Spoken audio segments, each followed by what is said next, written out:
Hello friends, मैं विनय निर्भीक। Friends, आपका एक बार फिर से हमारे चैनल पर स्वागत है। तो friends, RRB NTPC CBT 1 result update. अब एनटीपीसी सीबीटी 1 रिजल्ट को लेकर बड़ी खबर। जी हाँ फ्रेंड्स, अब बड़ी खबर आ गया फाइनली। यानी कि अभी तक क्या था, अभी तक आप लोग कन्फ्यूज़न में थे कि रिजल्ट आएगा कि नहीं आएगा। अभी मालूम है कि अभी कई लोग कल से ही लगातार कमेंट कर रहे हैं कि जब एग्ज़ाम पोस्टपोन होगा तो रिजल्ट भी पोस्टपोन हो जाएगा। मैं इससे पहले भी दोपहर वीडियो बनाया था, मैं बोला था अभी टाइम नहीं है, मैं शाम को आऊँगा तो मैं मतलब डिटेल वीडियो बनाऊँगा। तो फ्रेंड्स, वो टाइम हो चुका है। मैं बोला था आपसे कि हो सकता है शाम 6:30 से 7 के बीच आपको वीडियो दूँ, या फिर रात में 9:30 से 10 के बीच वीडियो दूँ, ठीक है। तो फ्रेंड्स, फाइनली आपको ये 6:30 से 7 के बीच वीडियो मिल जाएगा। तो फ्रेंड्स, यहाँ पर अब बड़ी खबर क्या है ये जानना ज़रूरी है, और क्यों लोग ऐसा कह रहे हैं कि जब एग्ज़ाम पोस्टपोन होगा तो रिज़ल्ट भी पोस्टपोन होगा, पहले ये भी जानना ज़रूरी है। तो बहुत सी लोगों का लॉजिक ये है कि जैसा कि रेलवे का रूल होता है, आप लोग भी जानते हैं, पिछले 4-5 जब से ऑनलाइन एग्ज़ाम स्टार्ट हुए हैं, कि जब सीबीटी 1 का रिज़ल्ट आता है तो फिर उसके 20 से 50 दिन के भीतर सीबीटी 2 कराया ही जाता है, जैसा कि बैंकिंग एग्ज़ाम्स होते हैं, ठीक है।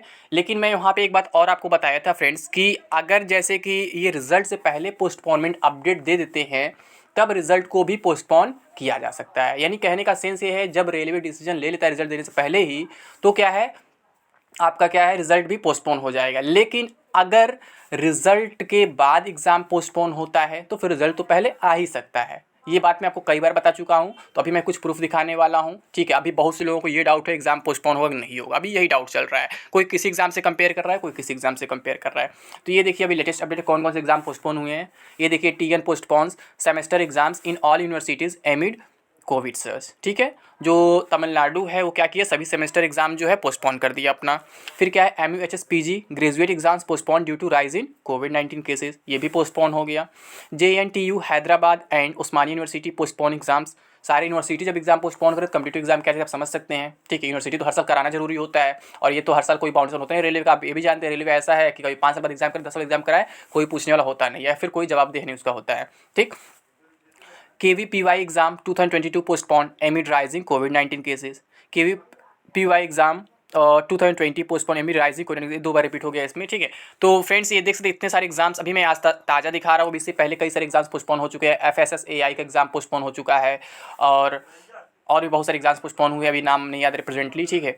आपका हाँ, वो जो बैंकिंग का होता है, जो एम्प्लॉइज़ का एग्ज़ाम होता है आपका JIB, वो भी एग्ज़ाम पोस्टपोन हो गया। बहुत सारे एग्जाम्स पोस्टपोन हुए अभी। अब बहुत से लोग इसमें ये कह रहे हैं कि IBPS PO मेंस क्यों पोस्टपोन नहीं हुआ, उसका एडमिट कार्ड क्यों कल आ गया। तो फ्रेंड्स, मैं ये पहले भी बताया था, अब भी बता रहा हूँ कि थोड़ा सा आप पता करिए कि उसका क्राइटेरिया क्या है, इसका क्राइटेरिया क्या है। आप कहीं भी किसी भी एग्ज़ाम को किसी भी एग्ज़ाम से कंपेयर नहीं कर सकते। अभी बहुत से लोग इसको UPSC मेंस से कंपेयर कर रहे थे कि UPSC मेंस क्यों हो रहा है, ठीक है। तो मैंने उसका भी रीज़न दिया था कि UPSC मेंस इसलिए हो रहा है क्योंकि UPSC का एक स्ट्रिक्ट रूल होता है, एक मतलब कि उन्हें हर साल ज्वाइनिंग पे, ट्रेनिंग पे भेजना ही होता है 700-800, ठीक है, कैंडिडेट्स को। तो यहाँ पे क्या है, उनका एक मजबूरी होता है। पिछले बार ही अभी जो 2020 जिसका मेंस चल रहा है, इसी का एग्ज़ाम जब मई में होने वाला था, जून में, तो वहाँ पे क्या हुआ था, फिर उसको पोस्टपोन करके 4 अक्टूबर किया गया था। फिर वहाँ भी कैंडिडेट्स लगातार डिमांड किए पोस्टपोन हो जाए, पोस्टपोन है, सुप्रीम कोर्ट तक गए पोस्टपोन कराने के लिए, बट UPSC ने साफ मना कर दिया सुप्रीम कोर्ट में भी कि हम अब और अधिक पोस्टपोन नहीं कर सकते हैं, ये हमारे हाथ में नहीं है,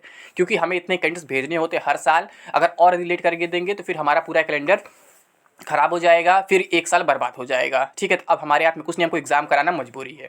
तो आपको मालूम, जब एग्ज़ाम हुआ तो वहाँ भी कैंडिडेट्स परेशान हुए, तब से लगातार आज तक एक्स्ट्रा टाइम की डिमांड कर रहे हैं, बट UPSC अभी तक इस बात पे हामी नहीं भरा है। शायद हामी भर दे कभी, ये बात आपको मालूम है, ठीक। तो अभी आप जान रहे हैं UPSC का मेंस जो है अभी चल रहा है, 7, 8, 9 को हुआ है, फिर आपका 15 और 16 को है, ठीक।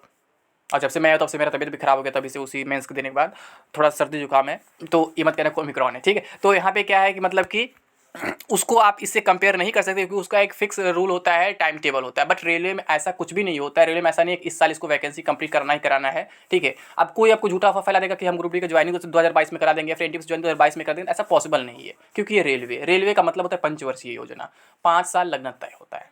अभी तक 2018 की जो वैकेंसी है, 2022 स्टार्ट हो चुका है, अभी तक कंप्लीट नहीं हुई, ये बात आपको मालूम होगा, ठीक।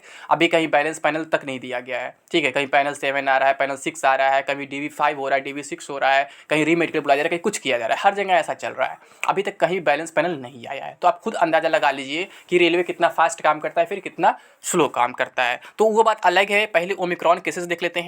यहाँ पे देखिए, tsunami of cases in India probably because of Omicron. कह रहे सुनामी ऑफ केसेस आ रहा है इंडिया का, यानी जो इतना बड़ा केसेस आ रहे, इतने केसेस आ रहे हैं, किस वजह से, ओमिक्रॉन के केवल आ रहे हैं, तो नाइट कर्फ्यू हेल्प करेगा इसमें। और नाइट कर्फ्यू ऑलमोस्ट हर जगह लग चुका है, और जब नाइट कर्फ्यू लग जाएगा तो आप जर्नी वगैरह भी नहीं कर पाएंगे। और आपको मालूम है एनटीपीसी सीबीटी जो है मेंस एग्जाम है। मेंस एग्जाम का मतलब क्या है, ये जोन पे ही होता है, बोर्ड पे ही होता है, ये बात आपको मालूम होगा। हो सकता है लोग सेंटर चूज करने का ऑप्शन दे दे बाद में, ऐसा पिछले बार एसएससी वगैरह में हुआ था, लेकिन अभी मैं कंफर्म नहीं कह सकता हूँ। लेकिन फिर भी सेंटर चूज करने का ऑप्शन तभी देंगे जब कोविड सिचुएशन डाउन हो जाएगा, जब एग्जाम होने लायक रहेगा कंडीशन, तभी, अभी नहीं। ठीक है, अभी तो एग्जाम होने कोई चांस आपको नहीं दिख रहा है, आप सामने है। यहाँ देखिए क्या लिखा हुआ, doctor N K. Arora also said that in the north eastern states and in some districts of Tamil Nadu it's delta that's prevalent and Omicron has not affected them as much. कह रहा है, ये बता रहे डॉक्टर अरोड़ा जो हैं कि जो नॉर्थ ईस्टर्न स्टेट्स है या फिर सम डिस्ट्रिक्ट जो तमिलनाडु के हैं, जो डेल्टा था वो क्या था, बहुत ज़्यादा अफेक्ट नहीं डाला है। ठीक है, it's delta that's prevalent and Omicron has not affected them as much. और ओमिक्रॉन बहुत ज़्यादा मतलब उस पर इफेक्ट नहीं डाला।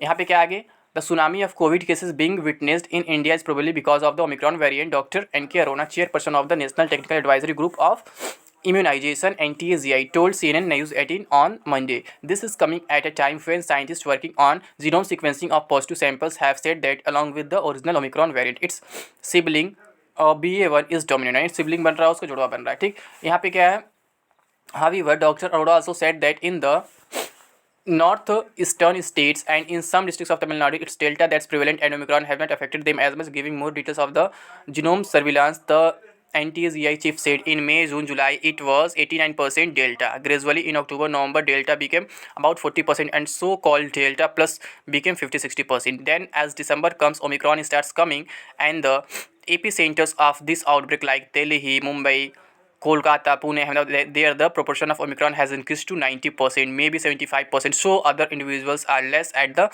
moment as genomic surveillance is telling us. तो यहाँ इसका मतलब ये निकल रहा है, यानी जो मेट्रोपॉलिटन सिटीज़ है जहाँ पे लोग ज़्यादा बाहर आते जाते हैं, जहाँ भीड़ भाड़ ज़्यादा होता है, वहाँ पे ही ज़्यादा फैल रहा है। ऐसा फर्स्ट फेज़ में भी होता है, सेकंड में भी होता है, थर्ड में भी होता है। मतलब जो फर्स्ट वेव आया था, सेकंड वेव, थर्ड वेव। ठीक है, तो ये हुआ ये चीज़। अब बात करते हैं रिजल्ट को लेकर। जैसे आप लोग कह रहे हैं ना कि बहुत से लोग कह रहे हैं कि रिजल्ट नहीं आएगा, तो फ्रेंड्स ऐसा कुछ भी नहीं है, क्योंकि यहाँ पे जो रेलवे पोस्टपोनिंग नोटिस अभी नहीं देने वाला है। रेलवे पोस्टपोनिंग नोटिस आपके रिजल्ट देने के बाद ही देगा। आज आपका 11 तारीख हो चुका है, 3 से 4 दिन में आपका रिजल्ट आ जाएगा। और बड़ी खबर ये है कि रिजल्ट जो है 15 तारीख से पहले भी आने के चांसेस पूरे दिख रहे हैं। ठीक है, बहुत से फेक लिंक वायरल हो रहे हैं, बट यहाँ पे क्या है, फेक लिंक पर विश्वास न करें। आपका रिजल्ट जब आएगा तो पहले एक नोटिस आएगा, नोटिस में बताया जाएगा कि इतने बजे आपका रिजल्ट आ रहा है। ठीक है, तभी रिजल्ट आएगा। ऐसे किसी भी लिंक पर आप फालतू क्लिक ना करें। रिजल्ट का टाइम हो चुका है, इसलिए फेक लिंक वायरल करने का समय आ चुका है, तो लोग वायरल करते रहेंगे। आप ऐसे लिंक्स पर विश्वास ना करें। आज 11 मैं आपसे यही कहूँगा, 14 की उम्मीद करें, 14 तक जो है आपका रिजल्ट आ सकता है, या फिर 14 नहीं 15 तो आना ही आना, उसमें कोई डाउट नहीं है। लेकिन रिजल्ट पोस्टपोन नहीं होगा, मैं बता चुका हूँ पहले भी, रिजल्ट प्रिपेयर हो चुका है, तो रिजल्ट आकर के रहेगा। ठीक है, और अभी तक जब डिसीजन नहीं लेगा पोस्टपोनमेंट का, रिजल्ट कोई रोक भी नहीं सकता है। ठीक, अदरवाइज क्या होता है, रिजल्ट प्रिपरेशन होने के बाद भी लोग रोक देते हैं, बट यहाँ पे ऐसा नहीं होने वाला है, क्योंकि अभी तक जो है नोटिस नहीं आया पोस्टपोनमेंट का, तो रिजल्ट तो नहीं रुकेगा। अब जैसे आप IPS PO ही देख लीजिए, वहाँ पे क्या है, रिजल्ट दे दिए, बट वो एग्जाम कुछ दिन के लिए पोस्टपोन हो सकता है अगर सिचुएशन खराब होता है तो वहाँ पे तो रिजल्ट दे दिए। जबकि बैंकिंग में क्या होता है कि रिजल्ट के तुरंत बाद मेंस कराते हैं, लेकिन क्या होता है कभी कभी रिजल्ट के बाद वो भी रुक जाते हैं। कोविड पिछली बार हुआ ही था, SBI का एग्जाम रुका था, IPS का एग्जाम रुका था, तो ऐसे NTPC भी हो सकता है रिजल्ट लोग दे दें और एग्जाम अपने टाइम पे कराएं, जब थोड़ा सा मतलब सिचुएशन नॉर्मल हो जाए तब। ठीक है, तो अभी बस आप लोग यही उम्मीद करें, रिजल्ट कभी भी आ सकता है। ठीक है, तो अभी के लिए बस इतना ही। थैंक यू, जय हिंद, जय भारत।